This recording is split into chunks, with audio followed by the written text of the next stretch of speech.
Judas capítulo 1, vamos fazer a leitura do versículo 20 até o versículo de número 21, que diz o seguinte: Mas vocês, meus amados, edificando-se na fé santíssima que vocês têm, orando no Espírito Santo, mantenham-se no amor de Deus, esperando a misericórdia de nosso Senhor Jesus Cristo, que conduz para a vida eterna.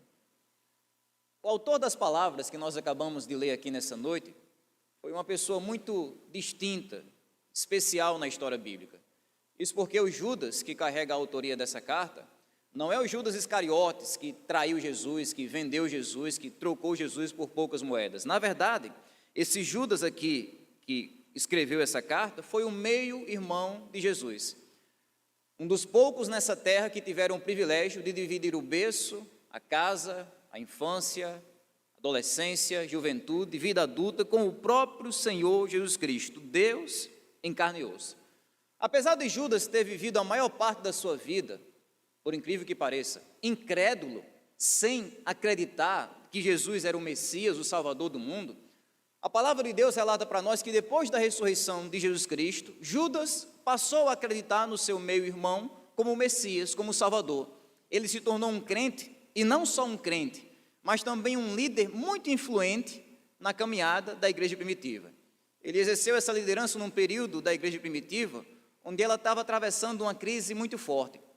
Por um lado, havia a dificuldade interna que a igreja primitiva enfrentava, que era aquela dificuldade de falsos mestres que estavam se infiltrando na igreja, pregando mentiras, pregando heresias, pregando inverdades, pregando conceitos de Deus completamente equivocados. Por outro lado, havia também a dificuldade externa da igreja lá fora, enfrentando a perseguição de Roma, enfrentando o poder romano com toda a sua força, o seu furor, matando os crentes e matando também a maioria dos apóstolos. Foi justamente a ausência dos apóstolos que deu ainda mais gás para os falsos mestres quererem se infiltrar na igreja e ensinarem diversas mentiras sobre a pessoa de Deus, o caráter de Deus e a vontade de Deus. Uma das principais mentiras que esses falsos mestres estavam ensinando quando Judas escreveu aqui essa carta era uma mentira relacionada ao amor de Deus. No versículo número 4 dessa carta, nós vemos que Judas descreve esses falsos mestres como pessoas que estavam utilizando o amor de Deus, utilizando a graça de Deus como uma desculpa para o pecado. Uma heresia que ficou conhecida num nome bem difícil, chamado antinomianismo, anti-regras, anti-leis. É aquelas pessoas que pregavam, que diziam, olha, já que Deus nos ama, então a gente pode viver de qualquer jeito, a gente pode acreditar no que quiser, a gente pode fazer o que quiser, quebrar todas as regras que Deus criou, que nós não vamos sofrer consequências. Se nós apertarmos o botão de skip, de avançar, e a gente for pulando na história bíblica, na história da igreja, a gente vê que esse tipo de mentalidade, presente 2000 anos atrás, continua extremamente influente na nossa época. Continua extremamente influente nas pessoas do nosso tempo, porque boa parte da população lá fora acredita nisso. Boa parte da população lá fora acredita que o amor de Deus é uma licença para você viver do seu jeito. É uma licença para você quebrar as regras. É uma licença para você pecar à vontade, porque no final das contas ele vai passar a mão na sua cabeça e deixar você entrar no céu de qualquer jeito. E é dessa forma que muitas pessoas possuem uma visão completamente equivocada, distorcida e mentirosa do amor de Deus. É por isso que, vez por outra, nós precisamos parar para pensar sobre esse tema, que é tão familiar, mas ao mesmo tempo tão urgente, tão distorcido, tão incompreendido, e olharmos para textos como esse aqui e entender de fato o que significa caminhar no amor de Deus. Porque as palavras que Judas escreveu aqui, elas continuam tão relevantes no nosso tempo quanto foram no dia e no contexto em que ele escreveu. Porque é aqui onde ele descreve de forma muito clara como funciona a vida de uma pessoa que verdadeiramente conheceu o amor de Deus e está caminhando, respirando e vivendo no amor de Deus. A primeira verdade que Judas vai destacar aqui é que caminhar no amor de Deus requer esforço. Esforço é o esforço de edificar a si mesmo. Ele diz, mas vocês, meus amados, edificando-se. Essa metáfora da edificação, essa ilustração, ela é muito comum no Novo Testamento. Ela se refere basicamente ao fato de que a vida cristã é uma construção. Aqueles de vocês que já fizeram uma reforma em casa, já construíram alguma coisa de grande ou pequenas proporções, ou que já estiveram num canteiro de obras observando as pessoas trabalharem, vocês sabem do que é que Judas está falando aqui. A construção é um lugar agitado. A construção é um lugar de trabalho duro. As pessoas estão lá se movimentando. Elas estão levantando pesos, estão com corpos suados, estão debaixo da poeira, do barulho das máquinas. Elas estão ali, de fato, dando o máximo delas para a conclusão da determinada obra. É exatamente assim que Judas, nessa pequena palavra, ele vai descrever a vida cristã. É uma construção. É um lugar onde as pessoas estão se esforçando. Não é um lugar de moleza. A vida cristã, como Judas diz aqui, não é um spa de massagens onde você vai para relaxar. A vida cristã, como Judas diz aqui, não é um salão onde você vai para se embelezar. Não é uma praça, uma calçada onde você vai para conversar. Não é um parque onde você vai para se alegrar, para se divertir. Não, a vida cristã é uma construção, é um lugar onde as pessoas estão dando o máximo delas, a sua energia, o seu tempo, a sua disposição, a sua atenção. Não é um lugar parado, não é um lugar estagnado, relaxado, é um lugar movimentado. É assim que Judas está descrevendo a nossa vida cristã. E o constante esforço que os crentes fazem em estarem construindo a própria vida cristã. É claro que com isso, Judas não está aqui falando sobre o esforço que uma pessoa faz para alcançar a própria salvação, porque isso não existe. Salvação é de graça. Não é pelo nosso esforço, é pelo esforço de Cristo na sua vida, morte, ressurreição, ascensão e intercessão. Mas o que Judas está falando aqui não é sobre você se esforçar para alcançar a salvação, mas é você se esforçar para desenvolver a sua salvação. Ele está falando aqui com pessoas que já são salvas. Ele se refere a essas pessoas como aquelas que são amadas por Deus, que já encontraram o amor de Deus no Evangelho. E precisam desenvolver esse amor, como? Através do esforço, da dedicação, do compromisso, do empenho, porque viver o amor de Deus na nossa vida significa trabalho duro, irmãos. É o trabalho de você construir sua espiritualidade, é o trabalho de você construir o temor a Deus no seu coração, é o trabalho de você construir uma vigilância completa que faz você estar alerta para não ceder aos enganos do pecado, é o trabalho de você construir o seu caráter, a semelhança do caráter de Cristo. É essa construção, esse esforço que desafia o crente todos os dias da vida dele. Ele é chamado todo dia a acordar e ir para essa obra, ir para esse canteiro de obras, e ir para esse lugar onde ele vai se esforçar. Às vezes ele está lá, na construção da vida cristã, derrubando coisas. Ele está com a marreta derrubando uma parede. Deus não se agrada disso aqui, eu vou quebrar, eu vou derrubar, eu vou colocar isso aqui abaixo. Outras vezes ele está lá erguendo alguma coisa. Olha, Deus se agrada disso, eu vou melhorar, eu vou dar um acabamento aqui nessa parte da minha vida, para que eu possa agradar ainda mais a Deus. Seja na demolição, seja na construção, seja na manutenção, o fato é que o crente sempre vai estar esforçado nessa obra da edificação.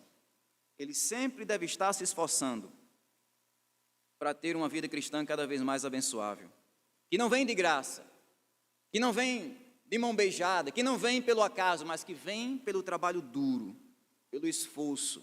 A vida cristã pode ser qualquer coisa, menos automática. Ela sempre requer trabalho manual. O trabalho manual que nós precisamos operar todos os dias para, de fato, vivermos a vida cristã como Deus quer que a gente viva. Então, se nós olhamos para a nossa vida, olhamos para a nossa caminhada, e nós não vemos esse esforço na nossa vida, se nós olhamos para nós mesmos e não vemos que a nossa alma está banhada desse suor espiritual, se a vida cristã que nós julgamos ter não está custando nada de nós, não está deixando a gente cansado, não está deixando a gente desgastado, não está deixando a gente preocupado, então esse pode ser um sinal de que nós estamos afastados do amor de Deus. Porque Judas descreve aqui, aquelas pessoas que de fato vivem o amor de Deus, elas estão esforçadas em construir e se edificar na fé. Judas descreve também que todo esse esforço da construção da vida cristã do crente, ele está direcionado para uma fundação. A base da edificação que ele descreve aqui é essa. Edificados onde, Judas? Na fé santíssima que vocês têm. Esse aqui é o alicerce, essa aqui é a base, é a fundação que sustenta cada tijolo, cada parede, cada pedra da vida cristã. É a partir daqui onde tudo se ergue, é nesse fundamento. Todo o prédio da vida cristã é sustentada nessa base aqui, é a fé santíssima que nós temos. É importante mencionar para vocês que essa fé que Judas está mencionando aqui, não é a fé que nós comumente mencionamos como um sentimento, aquela fé subjetiva de confiança em Deus, a confiança que eu tenho em Deus. Esse tipo de fé que Judas está mencionando aqui é uma fé objetiva, é a fé como um conjunto de verdades, é a fé como as doutrinas que Deus revelou aqui na sua palavra, é a fé como os ensinamentos que Deus trouxe na Bíblia, em toda ela, tanto o Antigo como o Novo Testamento. É a soma de cada verdade e princípio ensinado pelo próprio Deus na palavra. No versículo 3 dessa carta, ele vai se referir a isso como uma fé que de uma vez por todas foi entregue aos santos. E é exatamente por isso que ele chama essa fé de santíssima, né? Porque essa palavra aqui é santa. A origem dessas verdades aqui é santa. Elas vieram não de homens, de pessoas, vieram do próprio Deus, do Criador de todas as coisas, do Deus que é santo, santo, santo. A natureza dessas verdades aqui também é santa. Elas são separadas desse mundo. Elas são completamente distintas dos falsos mestres e pregadores. E o efeito que essa fé tem na vida de quem conhece também é um efeito santo. Cada pessoa que tem contato com essa palavra de Deus, automaticamente ela é santificada, ela é restaurada, ela é purificada. É aquela pessoa que de fato está sendo santificada na sua fé por causa do contato que ela tem com a palavra de Deus. Ou seja, é exatamente o oposto do que os falsos mestres ensinavam, né? Os falsos mestres diziam assim, chegando lá no pessoal da igreja primitiva: olha, se você conhecer a Deus, não vai acontecer nada, você pode continuar vivendo do seu jeito. A Judas diz: não, essa fé que nós conhecemos, ela é santíssima, ela purifica, ela endireita a nossa vida, ela coloca cada parede da nossa vida cristã no prumo, ela alinha a nossa vida, ela alinha nossas ações, nossos pensamentos. É assim que Judas descreve o contato que o crente precisa ter com a palavra santíssima de Deus. Porque esse é o nosso alvo, irmãos. É para esse alvo que Judas direciona o nosso esforço na vida cristã. Você sabe que quando a gente está no meio de uma construção, via de regra, na beira de uma depressão também, quem constrói sabe, o cabo olha para um lado, olha para o outro, e falta dinheiro, e falta uma coisa, e falta outra, e pronto, não tem cimento que chegue, não tem tijolo que chegue. São muitas coisas que exigem a nossa atenção, algumas maiores, outras menores, outras pequenas, outras grandes, umas mais baratas, outras mais caras. Mas o foco principal de uma construção, qual é? É o alicerce, é a fundação. Você não precisa ser um expert na engenharia civil, em construção, ou um pedreiro experiente para saber que o foco principal de uma construção é essa base, esse alicerce, essa fundação. Não adianta nada você ter uma parede bem pintada, bem alinhada, se ela está sobre um fundamento de areia. Ela vai cair, não vai servir de nada. A vida cristã da gente é do mesmo jeito. Tem muita coisa que exige nossa atenção. A gente olha para um lado, olha para o outro, mas uma das principais prioridades que nós devemos ter na nossa vida cristã é essa fé santíssima, é a palavra, é a Bíblia, é o nosso conhecimento da palavra de Deus, o nosso entendimento bíblico priorizado no nosso dia a dia. Porque como Judas descreve aqui, viver o amor de Deus significa isso, é você conhecer e viver a palavra. É você individualmente, por um lado, você está ali conhecendo a palavra. Você retira aquele tempo do seu dia, na sua rotina diária tão corrida, e você tira aquele tempo e diz: esse tempo aqui vai ser do Senhor, vou ler a palavra do Senhor, vou meditar na palavra do Senhor, fazer a minha devocional, ser auxiliado por um livro devocional. E aí durante o dia você continua se esforçando para quê? Para você meditar naquilo que você leu, para você pensar no conhecimento da palavra de Deus, meditar na lei do Senhor dia e noite. E tudo isso você faz com aquela disposição no seu coração de obedecer aquilo que você está aprendendo, de viver aquilo que você está conhecendo. Essa é a prova do amor de Deus na nossa vida. Como Jesus disse lá em João capítulo 15, versículo 9, se vocês guardarem os meus mandamentos, vocês permanecerão no amor de Deus. Não é se vocês só frequentarem a igreja. não é se vocês só aprenderem a dar a graça e a paz, se vestirem como crentes, falarem como crentes, viverem uma fé superficial, não. É se vocês guardarem os meus mandamentos, se vocês viverem uma fé real que consegue impactar o todo da vida de vocês, trabalho, família, maneira de lidar com o dinheiro, com o tempo, com a saúde, com as palavras, o vocabulário, com o todo da vida de vocês, se vocês obedecerem a Deus, aí sim, o amor de Deus vai estar presente na vida de vocês. Esse é um esforço que cada crente deve fazer individualmente, mas também coletivamente. Porque Judas não está falando aqui para um crente individual, ele está falando para uma igreja. Essa ideia do crente se esforçar na fé e crescer na fé, crescer no conhecimento da fé santíssima, não é algo que eu faço sozinho, na minha casa, como se eu fosse um independente espiritual. Não, é algo que eu faço com a igreja, em comunhão com o povo de Deus, como estamos fazendo aqui essa noite. É a gente aproveitar cada oportunidade de ensino que a igreja oferece, seja numa escola bíblica dominical, domingo de manhã, num culto de doutrina, quarta-feira à noite, numa reunião doméstica que os departamentos realizam, ou numa conversa com um irmão na calçada sobre a palavra de Deus, ou numa conferência realizada num fim de semana sobre um determinado assunto, numa sala de seminário. É a gente aproveitar aquelas oportunidades que nos são possíveis para a gente crescer na fé, para a gente construir uma vida cristã cada vez mais saudável, não sozinhos, mas ao lado dos nossos irmãos. É aí onde a construção fica melhor. Não é só uma pessoa lá trabalhando, bem devagarzinho, mas todo mundo se juntando, com esforços, com dons, com serviço, para que assim nós possamos crescer na fé de uma forma muito melhor do que cresceríamos sozinhos. Muito melhor do que cresceríamos sozinhos. Mas prosseguindo no texto, irmãos, para a gente caminhar nessa passagem, nós vemos que além do esforço, caminhar no amor de Deus também requer dependência. É a dependência que nós temos de Deus por meio da oração. Essa aqui é a próxima palavra do nosso texto. Edificando-se na fé, aí Judas diz, orando. Orando. É como se Judas estabelecesse aqui o contrapeso do assunto. Talvez alguém olhasse aqui e dissesse, Judas, tá bom, é esforço, é trabalho, então é comigo mesmo. Eu vou me esforçar porque eu posso, eu consigo, eu sou disciplinado, eu sou autossuficiente, eu vou chegar lá. Mas Judas vai mostrar aqui que todo o esforço que nós fazemos na vida cristã só é possível por meio da oração, por meio dessa dependência sincera de Deus que expressamos por meio da nossa comunicação com Deus. É por meio da oração que nós recebemos forças espirituais. É por meio da oração que nós somos capacitados a usar as ferramentas da construção na vida cristã. É por meio da oração que nós, de fato, vamos conseguir se esforçar para ter uma fé mais abençoada. É o segundo elemento mais importante da vida cristã, e Judas menciona os dois aqui.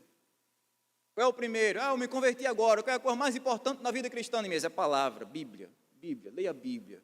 Ouça a voz de Deus na Bíblia, na palavra. Quando alguém estiver falando sobre a palavra, fielmente, escute essa pessoa também. Segundo elemento, oração. Faça Deus ouvir a sua voz por meio da sua oração. Ore, fale com Deus, compartilhe com Deus o seu dia a dia, sua vida, seu trabalho, seus medos, suas alegrias. Porque são esses dois elementos que devem estar juntos na vida saudável de qualquer crente. A gente não pode separar essas coisas. Se você mergulhar na Bíblia e você não orar, o estrago é certo. O resultado vai ser você inchar, se orgulhar, achar melhor do que os outros, se achar mais importante. Se você, por outro lado, orar e não ler a palavra, o estrago também é certo. Você vai começar a ter um zelo sem entendimento, vai cair na ignorância, no legalismo, porque essas duas coisas precisam estar juntas, tal como Judas juntou aqui, edificando-se na fé santíssima, orando, falando com o seu Deus. Porque é por meio dessa comunicação com Deus que nós provamos o nosso amor por Ele. Não tem como você amar uma pessoa com quem você não quer se comunicar. Não tem como você amar uma pessoa com quem você não quer falar. É por isso que nesse contexto do amor de Deus, Judas menciona a oração. Porque os crentes que de fato amam sinceramente a Deus, eles oram, eles conversam com Deus, eles falam com Deus. Mas não de qualquer jeito. Não qualquer tipo de oração. Porque a oração que Judas menciona aqui é aquela oração que é feita onde? No Espírito Santo. Isso significa, por um lado, que a oração do cristão, ela é feita com base nas orientações do Espírito Santo. Nós estamos orando uma oração que é bíblica, a palavra que o próprio Espírito Santo revelou. O conteúdo da nossa oração não é uma oração egoísta, carnal, mundana. Não é como está lá em Tiago 4,13, ele diz assim: olha, vocês pedem muitas coisas para Deus, mas vocês não recebem porque vocês pedem mal. Vocês pedem para gastar nos prazeres de vocês, na carnalidade de vocês. Não é esse tipo de oração. A oração que acontece no Espírito é aquela que tem sintonia com o que o Espírito Santo revelou na Bíblia, que tem harmonia com a vontade de Deus. É onde nós pedimos a Deus aquilo que de fato nós devemos pedir a Ele. Não é se dirigir a Deus para pedir fama, para pedir dinheiro, para pedir sucesso, para pedir a vingança em cima dos inimigos, para pedir bens e conquistas materiais, mas é você se dirigir a Deus para pedir aquilo que você de fato precisa pedir. Deus me dê o pão de cada dia, com contentamento.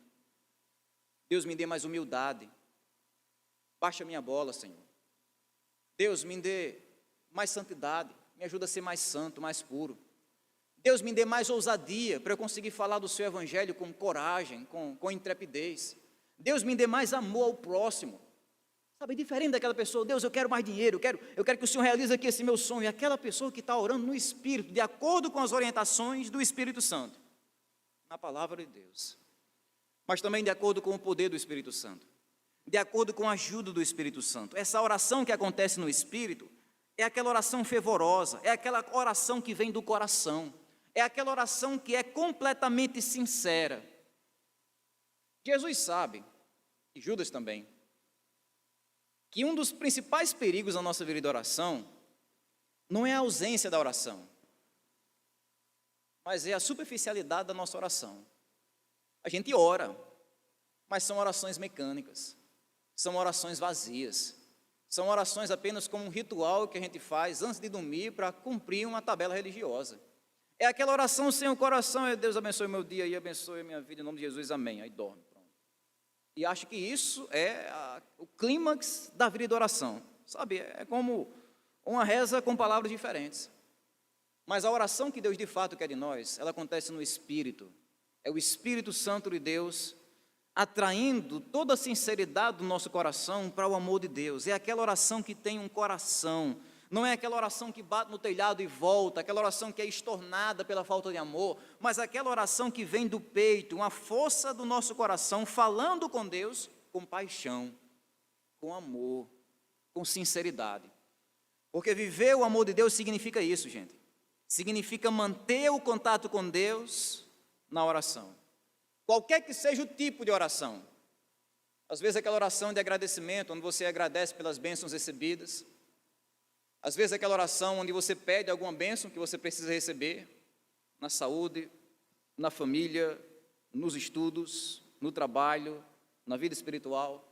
Às vezes aquela oração que você faz nem tanto por você, mas pelo outro, que a Bíblia chama de intercessão. Às vezes aquela oração onde você abre o jogo com Deus para conversar sobre seus pecados, sobre suas falhas, a oração de confissão. Às vezes aquela oração que você faz só de adoração, de bendizer a Deus na beleza da santidade dEle, porque Ele merece, porque Ele é digno. Mas qualquer que seja o formato, essa oração precisa permear o nosso dia a dia. É uma prioridade que todos nós devemos ter como crentes, que retiram tempo para orar, que têm a prática de orar durante as suas atividades, como igreja, que priorizam as reuniões de orações nas quartas-feiras, tal como a igreja primitiva fazia, e como família, que se reúnem para orar, seja antes de dormir, ou ao redor da mesa, no almoçar, ou ao acordar. Mas é a ideia de o crente ter essa prioridade na oração, para que assim ele tenha força espiritual para fazer o que ele de fato tem de fazer.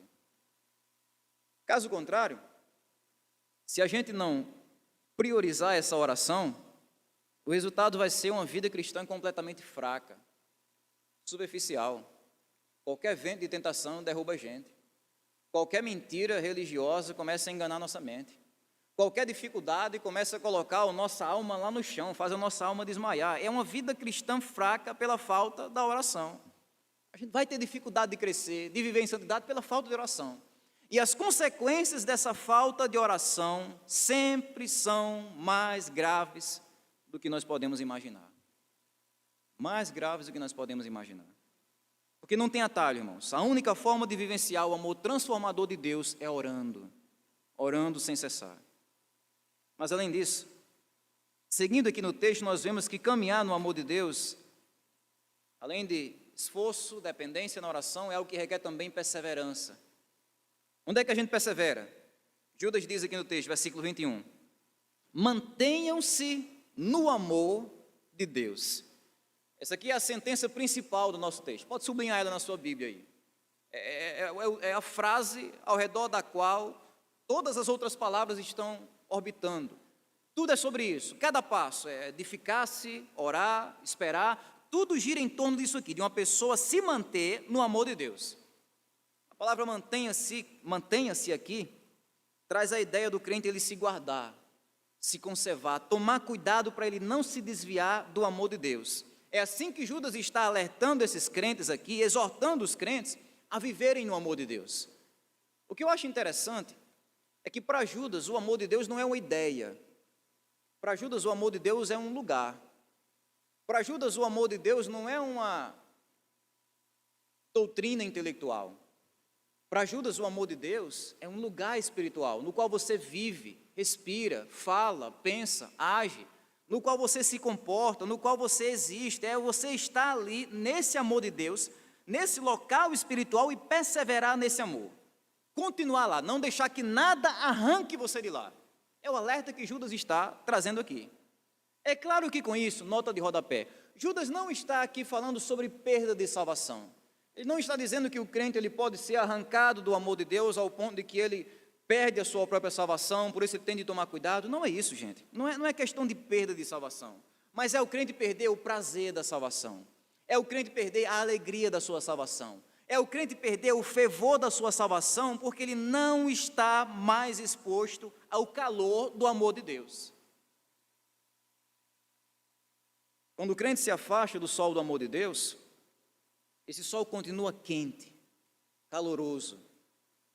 A única diferença é que o crente que está afastado do amor de Deus, ele não consegue mais sentir o calor do amor de Deus. Pelo contrário, ele começa a ser atingido pela frieza espiritual. Uma vida cristã superficial, onde as coisas são feitas, sabe, na obrigação, na marra mesmo, porque tem que fazer, porque tem que, sabe, sempre no limite ali da negligência, nunca avançando mais, mas é aquele tipo de vida completamente superficial, distante do amor de Deus. É por isso que o alerta que Judas está trazendo aqui é esse: não deixe nada arrancar você do lugar do amor de Deus, da esfera do amor de Deus. Porque viver o amor de Deus é uma necessidade diária. Todos os dias a gente tem que perceber esse amor, todo dia. Aquela experiência de salvação que a gente teve, quando a gente foi convertido, lembra dela? A gente sempre tinha ouvido falar do amor de Deus, Deus existe, Deus é amor e tal, tudo bem. Mas naquele dia da nossa salvação, esse amor visitou nosso coração de uma maneira incrível, transformadora. E não ficou só lá, na verdade foi só o início. Porque todos os dias da vida do crente, ele vai percebendo ainda mais o amor de Deus, crescendo na sua compreensão do amor de Deus.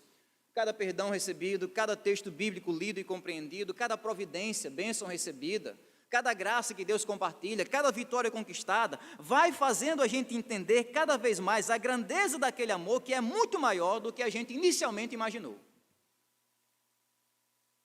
E é assim que nós vamos percebendo cada vez mais o quanto nós somos amados.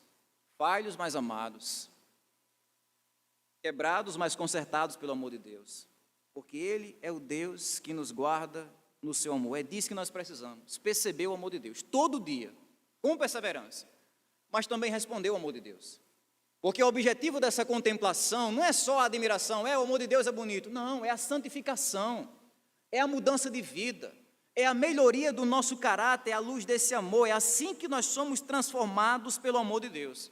Como está lá em 1 João capítulo 2, versículo 5. Quem guarda a sua palavra, nele verdadeiramente tem sido aperfeiçoado o amor de Deus. É aquela pessoa que está obedecendo, respondendo ao amor de Deus e sendo aperfeiçoada nesse amor. Diferente do que os falsos mestres lá da época de Judas ensinavam, do que a população em geral acredita, o amor de Deus nunca foi uma desculpa para o pecado. Pelo contrário, sempre foi uma motivação para a santificação, para a mudança de vida, para a gente viver ainda mais para Deus. Por quê? Porque Ele nos ama, é a nossa maior segurança, Ele nos ama. A minha motivação não é meu amor por Deus. Meu amor por Deus é falho, meu amor por Deus é inconstante. Ele é hoje, pode não ser amanhã. Ele está bem hoje, pode estar mal amanhã. Não dá para eu me apoiar no meu amor por Deus. É porque vai ser bom porque eu amo muito a Deus. Não, vai ser bom porque Deus me ama muito. É o amor dele por mim. Que não é falho, como o meu é perfeito. Que não é inconstante, como o meu ele é imutável. E que existe com base na graça, não no meu desempenho, no que eu faço, deixo de fazer, no que eu acerto, no que eu erro, mas com base na graça dele em me amar. É aquilo que Paulo vai dizer lá em 2 Coríntios capítulo 5, versículo 14, é esse amor de Cristo que nos constrange, que nos envergonha, que nos compele, que nos impulsiona a vivermos de fato para a glória e para o louvor de Deus. É nesse amor que nós perseveramos. Mas por último, é nesse amor também que nós esperamos, porque Judas diz aqui que caminhar no amor de Deus é o que requer esperança, uma esperança bem confiante. Ele diz assim, esperando a misericórdia de nosso Senhor Jesus Cristo. O melhor jeito da gente entender essa palavra de Judas aqui, esperando, é sabendo que ele está falando sobre uma certeza. Ontem, a gente estava lá na apresentação do Colégio de Charles, e ele ouviu uma palavra em uma das peças, ele perguntou para mim, se virou, papai, o que é absoluto? Certeza, realidade, convicção.